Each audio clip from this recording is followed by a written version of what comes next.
Hello and welcome to this week's edition of 50 Years Serving the Island, a series of programmes showcasing highlights from Manx Radio's archives during the station's first 5 decades serving the public in the Isle of Man. In 1968, Manx Radio was transferred into public ownership and became the island's public service broadcaster. Today we go back to 1998 and join Roger Watterson for part of a special edition of Sunday Opinion, which focused on the potential implications for the future prosperity of Guernsey, Jersey and the Isle of Man of the then long-awaited Edwards Report on financial regulation in the islands.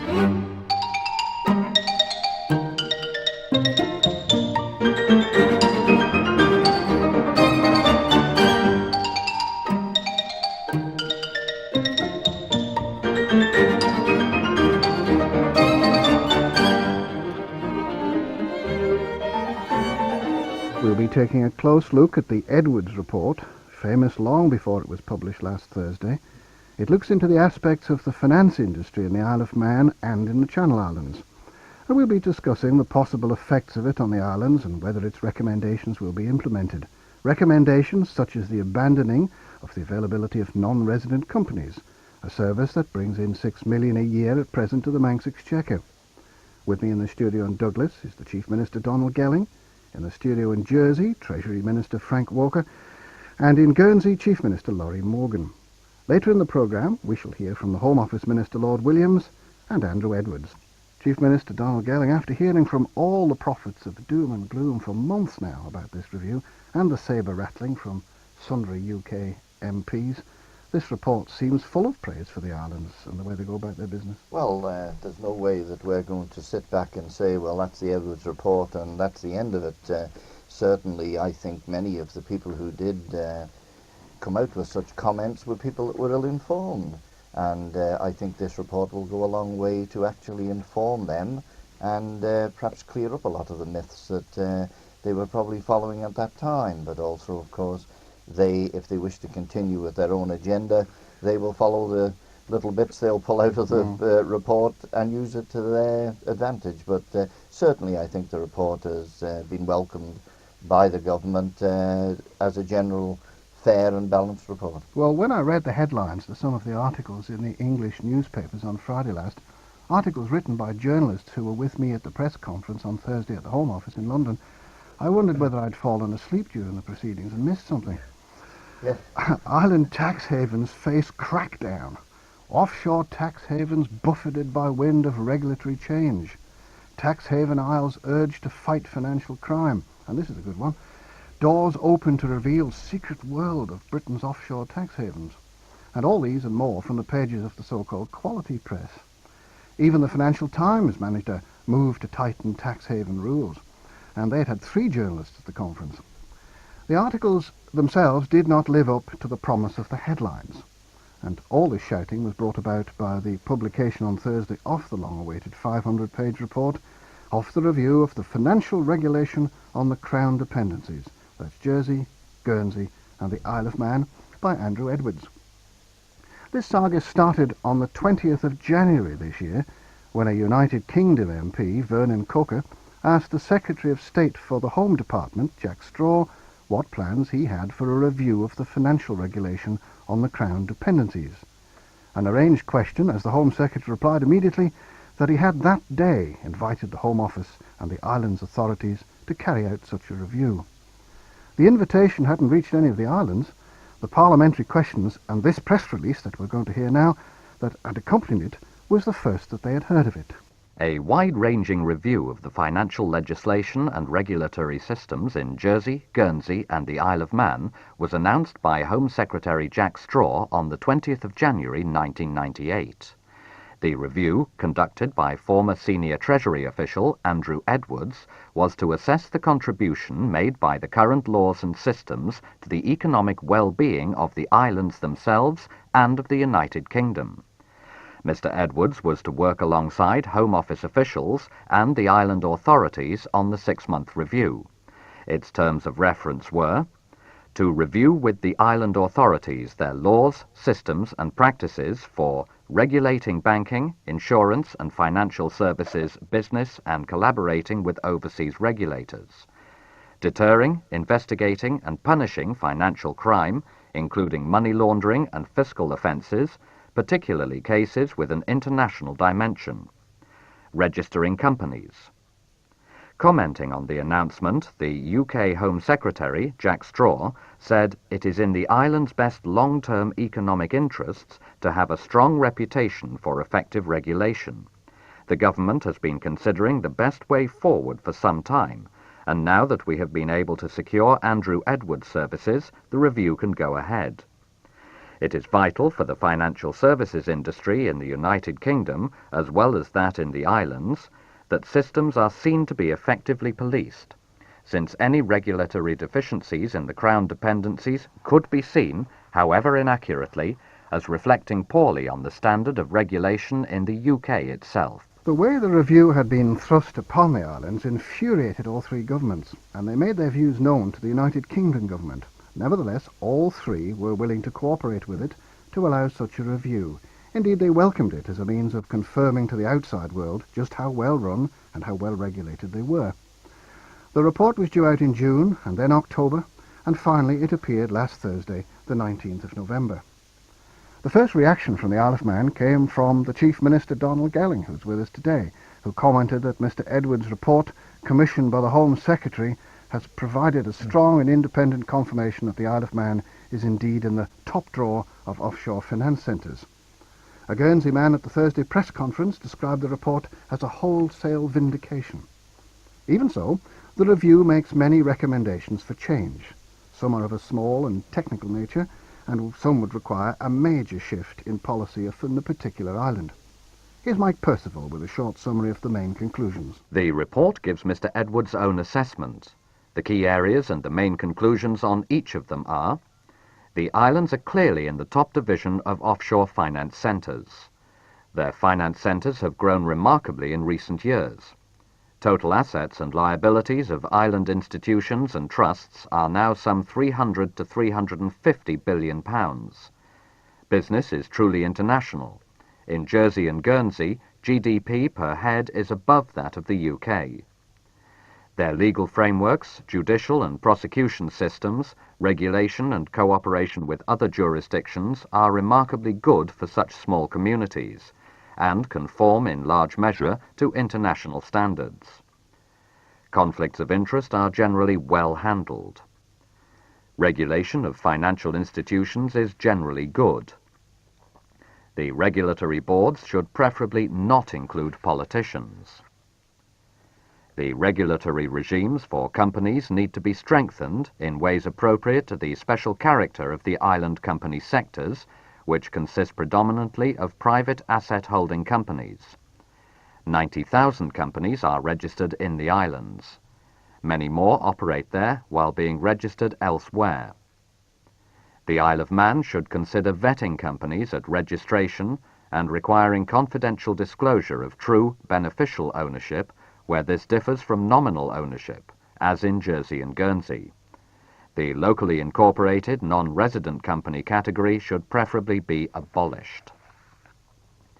The islands have good legal frameworks for trusts. As in other trust jurisdictions, however, the scope for strengthening them seems considerable. The professional regulation of lawyers and accountants in the islands, already well developed, should extend to all practitioners.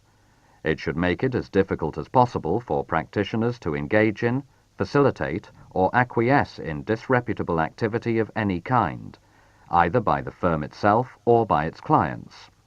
It should cover provenance as well as handling of client accounts and requirements for professional indemnity and employee fidelity insurance. On policing of the finance centres, the islands are firmly committed to combat crime of all kinds, including tax evasion and money laundering, and to the fullest cooperation with other jurisdictions. In some respects, the island systems seem better than those of many larger jurisdictions. They have given exemplary assistance in many cases. The battle against financial crime, including tax evasion and money laundering, is not being convincingly won anywhere. Such crime remains too profitable. Possible measures to take the profits out of crime include powers to restrain assets in cases of unexplained lifestyles, tougher penalties, and more extensive use of civil law procedures. The islands have rightly been active in promoting international accreditation of regulatory standards and higher standards generally offshore. The islands are firmly committed to provide the resources needed to regulate and police their finance centres effectively. The law officers, police, and regulatory authorities in each of the islands appear between them to need about 20 extra professional staff. On priorities, the report suggests that the priority in Jersey should be to reach a position where the authorities can and do cooperate fully with other jurisdictions in the pursuit of financial crime and money laundering. The priorities in Guernsey should be to solve the nominee directors problem and, as in Jersey, to complete the legislative arsenal to combat financial crime and money laundering. The priority in the Isle of Man should be to strengthen the regulation of companies. The report concludes by expressing the hope that by spring 2000, the islands will have implemented, or be well on the way to implementing, all the proposals discussed, or will have decided what alternative courses to pursue. Well, there was a lot of speculation about this report, and the early leaks of the draft of it fueled much comment. If I could now speak to Frank Walker in Jersey, who's in BBC Jersey studios down there, it must be a relief now it's out. Is it in the general terms what you expected? I think it's very much what we expected.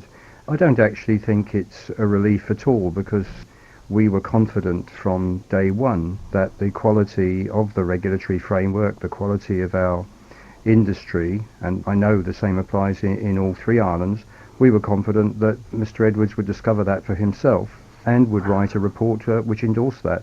And that, of course, is exactly what's happened. And, of course, we do warmly welcome the report, because it is independent vindication of the position in all three islands. We've always known, we've always said that we were up there amongst the best in the world, and now we have absolute independent verification of that fact. And, of course, in that respect, it's very welcome. But as Donald Gedding said right at the beginning of the programme, none of us can afford to be complacent, and what we've got to do now is to look at the recommendations very seriously and move on. Now, talk about complacency. Laurie Morgan in Guernsey, do you think there are any dangers lurking in it for the peoples of the three islands and their economies now? Dangers lurking in it for the economies of the islands? Yes, of course there are, because if some of the ill-informed comment were to achieve the objective of that comment, then we would be inhibited in future in the services that we could offer. Fortunately, the report itself doesn't make any such suggestions, and I think our economies can be well protected for the future. But we must be, we have to be very vigilant, and there are other clouds on the horizon besides the results of the Edwards report. Indeed. Now, I spoke to Lord Williams, the Home Office Minister, with the responsibility for the islands, and he seemed to be towing the official line that all this is wonderful and the islands welcome the whole process, and we're all a large family together.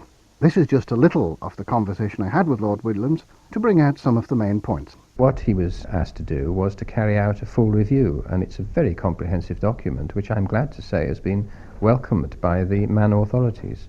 So there was no hidden agenda. He was asked to do a job of work. He's done it immaculately well. And in fact, my colleagues, and I hope friends in the Man administration and in politics there, always said to me, we've got nothing to hide. We want to have everything on show, because we know that our stock in trade, our true capital, is public reputation. Now, very significantly, their stance has been upheld. It's very useful to have a discipline and a structure. What Jack Straw, as Home Secretary, has asked me to do is to chair a committee. All my colleagues in the Isle of Man and the Channel Islands have agreed to be on it. I've always had cooperative, friendly relationships with the island authorities. They don't dictate to me, and I've never tried to dictate to them. We're going to take it forward in a spirit of cooperation, as we always do. We'll be arguing, I dare say, and discussing about fine points of detail, but on the main thrust, I've got no problems. We've got, I think, to put our minds to getting significant reform achieved by the end of next year. Whether all the legislation will be in place, I can't guarantee, because it's quite complex, tricky and complicated, and we offer a service here of pre-audit, as you know. Very often legislation is sent to us for our draftsmen to cast an eye over it, and that door is always open. The Foreign Office obviously have their responsibilities for the overseas territories, Robin Cook, as Foreign Secretary, wanted to look into their regimes, and he's having consultations with them about the way that they may improve. But my responsibilities in the Home Office are specific, of course, to Man and the Channel Islands. Well, I think anyone who reads the report is going to be fairly well heartened by the description of what happens in Man. Equally, I've not met anyone in the Isle of Man who doesn't think that there's scope for improvement. We live in an international world. All governments internationally, let alone in the context of Europe, are keen on financial regulation. They've got to be. Drug money, illegitimate money, criminal money, terrorist money, it's an international problem. Obviously the Foreign Office is constantly encouraging overseas colleagues to get their regimes in appropriate order. I mean, that's the point of the Edwards report in our domestic context, and plainly the government encourages other governments to do the same. Some do, some don't, and they vary, of course, that's notoriously well known. I don't see damage to the financial sector in the Isle of Man. It's very, very important that your reputation and public profile is cleaner than clean. This is what Edwards intends to do. I mean, it's intended, I can't stress this enough, to be a helpful, cooperative basis. And it is, in fact, an extremely impressive document. Now, the first impressions I've got from my colleagues in the Isle of Man is that they welcome it.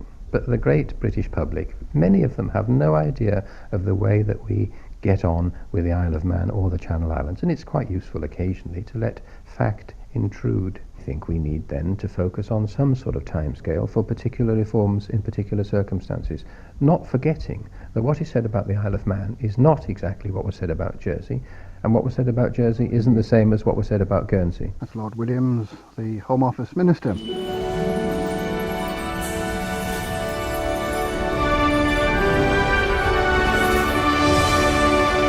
You're listening to 50 Years Serving the Island, a series showcasing highlights from the Manx Radio archives from the station's first 5 decades as the Isle of Man's public service broadcaster.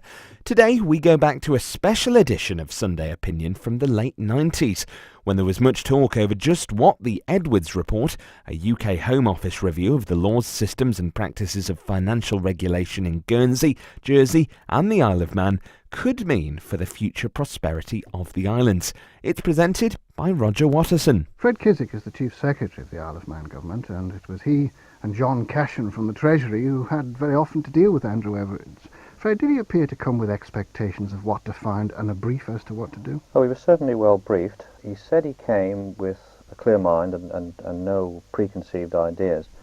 And I guess that's true so far as anyone can approach a question which they have some knowledge of.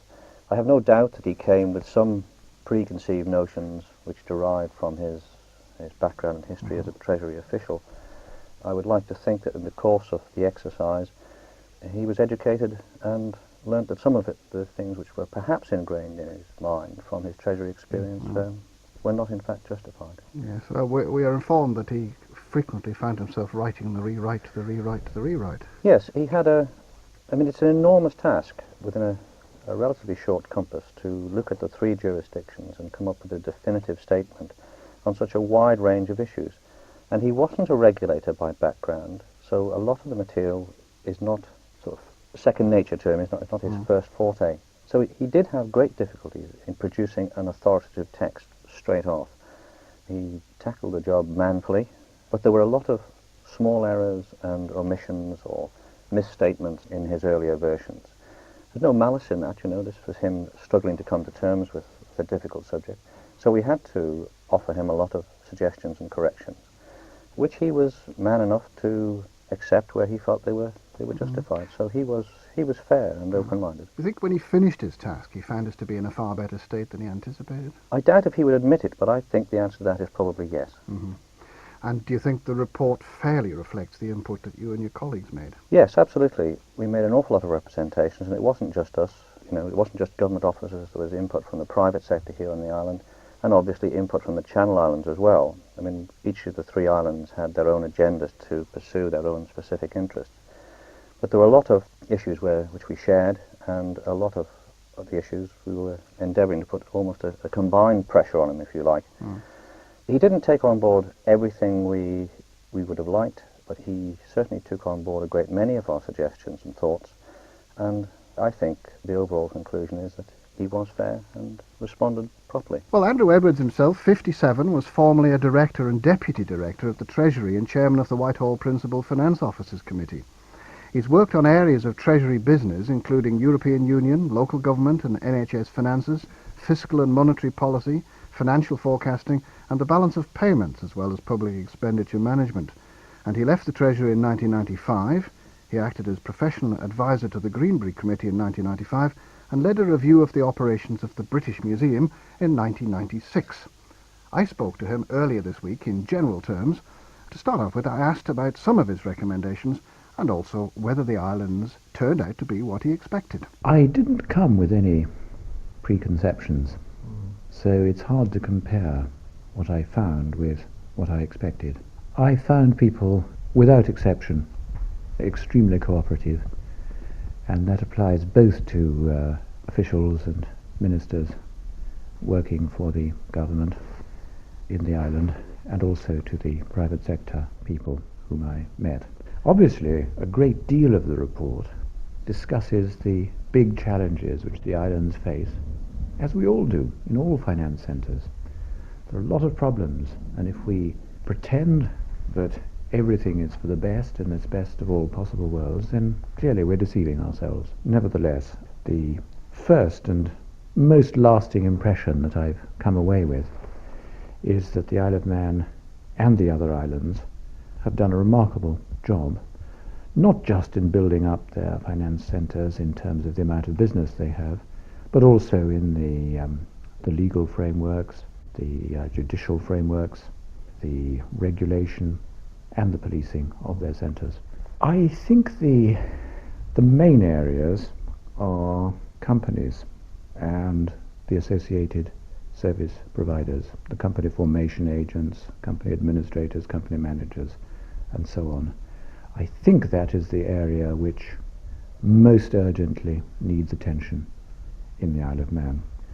To a greater extent than the other two islands, the Isle of Man has set out to be a company registrations centre, and that brings useful earnings, I'm sure, to the islands, but it also potentially brings a lot of problems, because especially the sorts of companies that one has in offshore centres, and they are in effect vehicles often for holding financial assets and so on, and like other vehicles they can be misused as well as properly used, and I think that getting right on top of that is going to be immensely important for you. I've looked quite carefully at the levels of staffing, both in terms of comparisons between the islands in relation to the sizes of their industries, and also more particularly in terms of what the people on the job are and are not able to do at the moment in terms of regulation, and how many on-site inspections they're able to make, to what extent they're able to police the perimeter of unlicensed business, particularly in the other islands, and so on. And that is the basis on which I've formed the view that you do actually need more bodies and minds there to carry out a really effective regulation. It's partly a question of having people with the appropriate skills as well, of course, or very much a question of that, but also I think more bodies are needed, not just in the area of regulating financial institutions, but also in the new areas which you're very bravely tackling of companies, service providers, and I hope as soon as possible after that, trust service providers, very important area, and also the excellent people in your police who run the suspicion reporting system and financial intelligence. I think they're all under a great deal of pressure, and that the case for some additional resources is very strong. On the whole, I think it's better that politicians should not chair the independent regulatory bodies, because the task of a regulator is to take a policy, a broad policy, from the government or the parliament of the jurisdiction, and then to carry it out in the most excellent and impartial way. And implementing policies which somebody else has produced in an impartial way, that is not what politics is about. Politics is all about getting in there and arguing with people, about what ought to be done and how policies ought to be changed and all the rest of it. It's a totally different thing, and it's also about getting right out there in public rather than weighing the things carefully and impartially in a regulatory body. And I also think that it puts the politicians themselves potentially in a difficult position if they are responsible for individual decisions. So certainly throughout the onshore jurisdictions, it's absolutely the conventional wisdom that the regulatory bodies ought to be separate. And in many offshore centres, they suffer a lot, in my opinion, from the fact that they're not separate. Now, I don't think that the Isle of Man or the Channel Islands have suffered in that way, but I think nevertheless you want to be more like the onshore, the best of the onshore in this as in so many other respects. When I started this exercise, I invited everybody in the islands who felt they had something to contribute to write to me, and likewise people who are customers of the islands, and lots of them did. And one of the things I found was that there were lots of people who had long-running disputes with financial institutions, not just in the Isle of Man, but in the other islands as well. And I formed the impression that in many cases these disputes had actually taken over their lives. When they wrote to me, and I studied it all quite carefully and tried to understand why they hadn't gone to law and this sort of thing. In some cases they hadn't been able to afford it. In other cases they were trying to go to law, but it was all taking 10 years to happen. And meanwhile it was just a huge source of unhappiness, really. Now, it's exactly to try and minimize the amount of unhappiness of that sort, which is not good for anybody. It's not good for the institutions, it's not good for the customers, it's not good for how the whole society feels. It's precisely to try to find a way of minimizing that, of which there will always be a certain amount, that the UK and ever so many other countries have actually set up ombudsmen who are not lawyers trying cases, but an alternative procedure for resolving disputes. And in some cases, an ombudsman will be able to say to an institution, you really ought to do something for this customer. In other cases, they will say to the customer, well, with the best will in the world, we do understand how you feel, but the institution is actually right, and so on. And it's much better that somebody should be able to do that before people become embroiled in these long-running, painful, tormenting sagas. And that's the contribution which I think an ombudsman, and specifically an ombudsman for financial services, can bring to society. A lot of the points I make about the islands and how they could strengthen what they do are just about as applicable in the United Kingdom as well. And where that is so, the islands have asked, and I, on the whole, acceded to their requests, that I should say so. So, yes, indeed, there are a lot of remarks in passing which do apply in the United Kingdom as well, and not least in areas such as trusts and international initiatives. It would be, and also some of the ideas for taking the profits out of crime and so on. These are very much areas where the UK would have to take the lead and the islands to follow, and it wouldn't be reasonable to expect the islands to take the lead. But that said, the islands themselves have done some very good things, not least in the area of bringing service providers, or planning to bring service providers in the company and trust sectors within the regulatory boundary. And that was Andrew Edwards, the author of the report that we've been discussing today, and some of his comments about some of the things that affect the Isle of Man and the Channel Islands.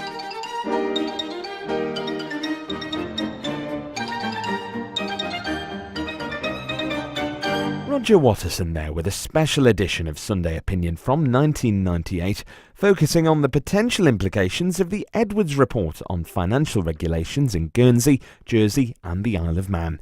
And you can hear that programme in its entirety, along with additional content from the Manx Radio archives, online at manxradio.com/portal.